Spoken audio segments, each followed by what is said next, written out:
तो अब हम मज़ीद जान लेते हैं IS2 के बारे में, जो कि इन्वेंट्रीज के से रिलेटेड था। जैसे कि अपनी लास्ट वीडियो में हम इन्वेंट्रीज के बारे में जान चुके हैं कि IS2 के मुताबिक इन्वेंट्रीज क्या होती हैं। उसके अलावा हमने ये देख लिया कि इन्वेंट्री की मेजरमेंट किस तरह से की जाती है, जिसमें हमने बात की थी कि लोअर ऑफ कॉस्ट और NRV की बेसिस पर ऑर्गेनाइजेशन IS2 के मुताबिक अपनी इन्वेंट्री को मेजर करती है।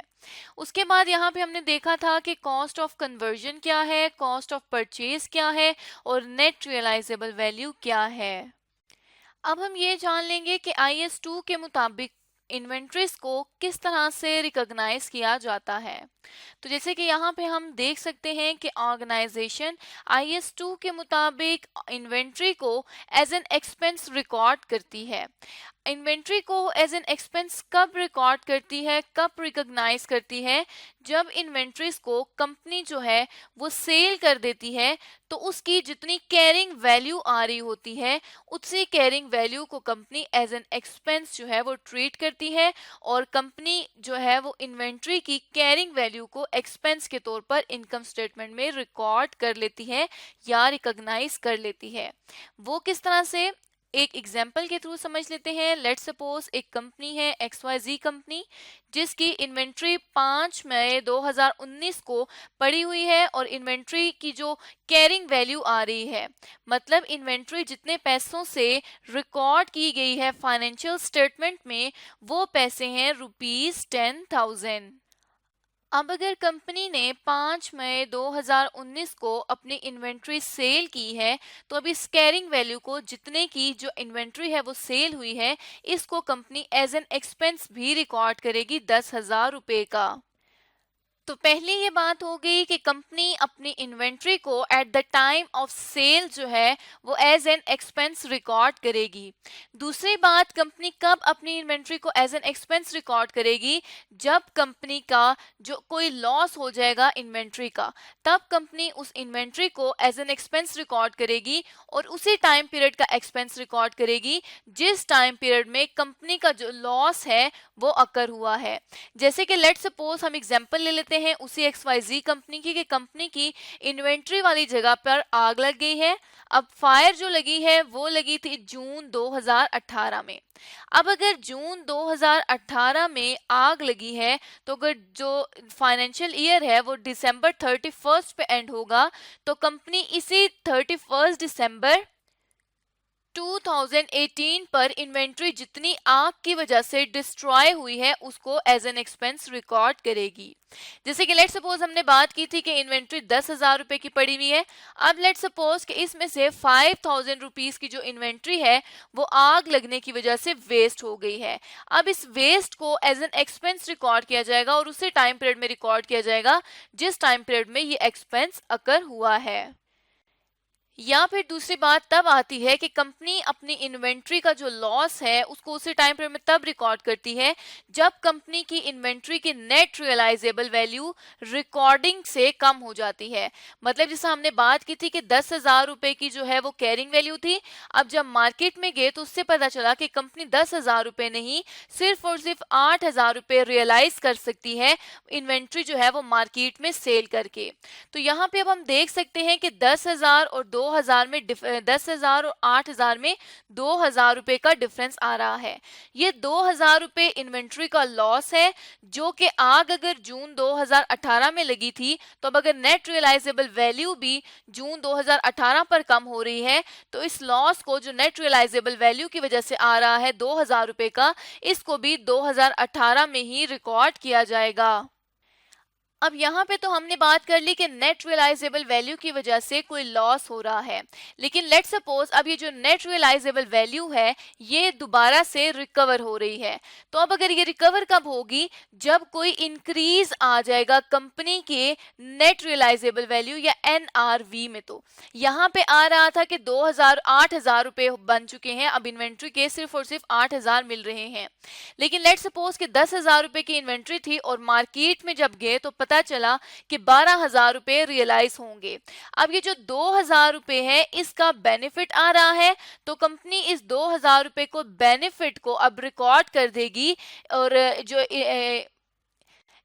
इन्वेंट्री का जो एक्सपेंस ऑलरेडी इनकर हुआ था ये 2000 रुपए का, इसको कंपनी जो है वो रिकवर भी कर लेगी, क्योंकि अब पहले इन्वेंट्री 10,000 की थी, लॉस 2000 का हुआ।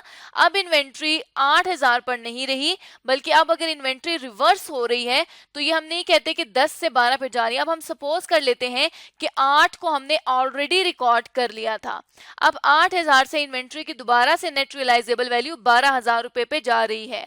तो ये जो 4,000 रुपए का डिफरेंस है, इसकी वजह से जो इन्वेंट्री की वैल्यू है वो भी इंक्रीज कर जाएगी, और दूसरी बात जो इन्वेंट्री का एक्सपेंस है वो भी रिड्यूस कर जाएगा। जिस तरह पहले 2000 रुपए का एक्सपेंस रिकॉर्ड हो चुका था, इस एक्सपेंस को कंपनी 2000 रुपए से खत्म कर देगी, और रिमेनिंग का जो 2004 में से बच जाएगा, उस 2000 से कंपनी अपनी जो वैल्यू है इन्वेंट्री की उसको भी इंक्रीज कर देगी। अब यहाँ तक हमने देख लिया है कि कंपनी किस तरह से अपनी इन्वेंट्री को रिकॉग्नाइज करती है, और हमने 2-3 तरीके पढ़ लिए कि जिस तरह से इन्वेंट्री कब कब कंपनी रिकॉग्नाइज करेगी। अब यहाँ पर हम देख लेते हैं कि स्कोप क्या है IAS 2 का इन्वेंट्री से रिलेटेड। मतलब स्कोप का ये मतलब है कि कंपनी कहाँ कहाँ इस IAS 2 को अप्लाई कर सकती है, उसको हम देख लेते हैं। तो कंपनी IAS 2 को तमाम इन्वेंट्रीज पर अप्लाई कर सकती है, एक्सेप्ट उन इन्वेंट्रीज के जो के वर्क इन प्रोसेस में है, अंडर कंस्ट्रक्शन। मतलब जो जिन पर कंस्ट्रक्शन चल रही है, और जो इन्वेंट्री वर्क इन प्रोसेस में है या कोई सर्विस के कॉन्ट्रैक्ट्स किए गए हैं, तो इस सिनेरियो में कंपनी इन्वेंट्रीज के लिए IAS 2 नहीं लगाएगी, बल्कि उसके लिए हम आगे देखेंगे कि कंपनी किस तरह से IAS 11 के मुताबिक इसको डील करेगी। उसके अलावा कोई अगर फाइनेंशियल इंस्ट्रूमेंट से रिलेटेड इन्वेंट्री पड़ी हुई है, मतलब कंपनी के पास कोई फाइनेंशियल इंस्ट्रूमेंट्स पड़े हुए हैं, जिसको कि हम IAS 2 में डिस्कस करेंगे और IFRS 9 में डिस्कस करेंगे कि फाइनेंशियल इंस्ट्रूमेंट्स क्या होते हैं। अगर कंपनी के पास कुछ फाइनेंशियल इंस्ट्रूमेंट्स पड़े हुए हैं, तो उनको भी कंपनी IAS 2 के मुताबिक नहीं देखेगी, बल्कि उसके रिस्पेक्टिव स्टैंडर्ड IAS 32 और IFRS 9 के मुताबिक डील करेगी। या फिर अगर कंपनी के कोई बायोलॉजिकल एसेट्स हैं जो कि एग्रीकल्चर एक्टिविटी के थ्रू कंपनी के पास आए हैं, तो अब ये जो एसेट है ये कंपनी की इन्वेंट्री IAS 2 के मुताबिक रिकॉर्ड नहीं की जाएगी, बल्कि इसका स्पेसिफिक स्टैंडर्ड जो है वो फॉलो किया जाएगा। अब यहाँ पर ये जो सिचुएशंस दी गई हैं, इनको IAS 2 एग्जैक्ट फॉलो करेगा, और इन जगह पे IAS 2 अप्लाई नहीं होगा। उसके अलावा किस किस जगह पे IAS 2 अप्लाई नहीं किया जाएगा? इन्वेंट्री की मेजरमेंट के लिए। अब इन इन्वेंट्री पे तो IAS 2 अप्लाई होगा ही नहीं, लेकिन यहाँ पर अब जो इन्वेंट्रीज आएंगी उनकी मेजरमेंट के लिए कंपनी IAS 2 को फॉलो नहीं करेगी। उनमें कौन कौन सी चीजें आ जाती हैं?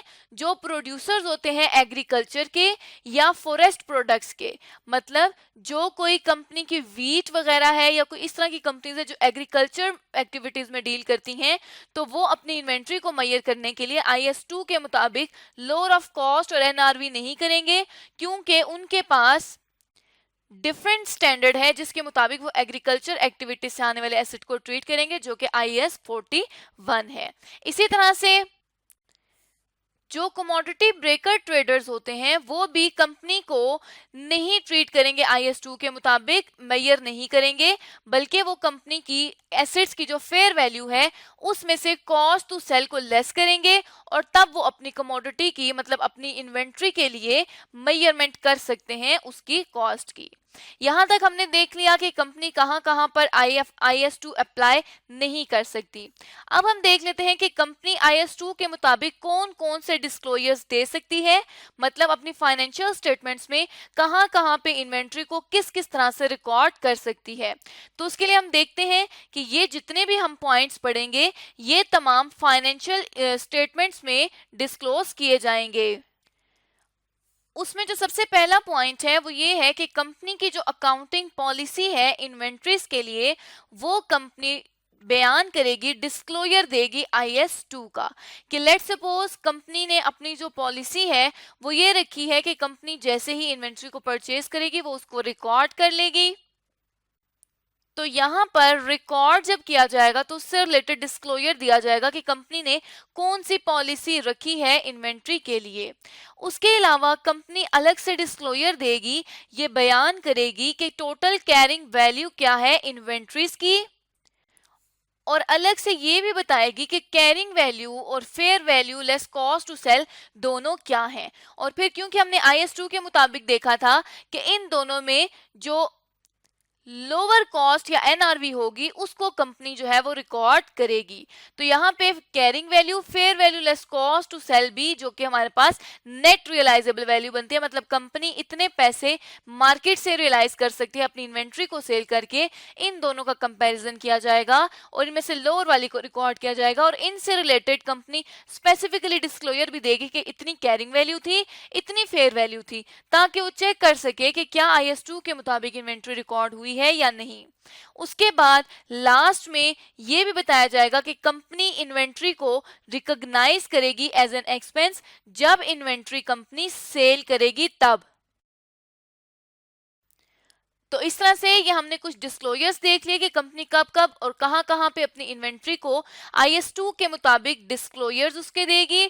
उसके अलावा इस वीडियो में हमने देखा कि स्कोप क्या है IS2 का, और साथ ही साथ हमने देखा कि कंपनी किस तरह से अपनी इन्वेंट्री को एज एन एक्सपेंस रिकॉग्नाइज करती है।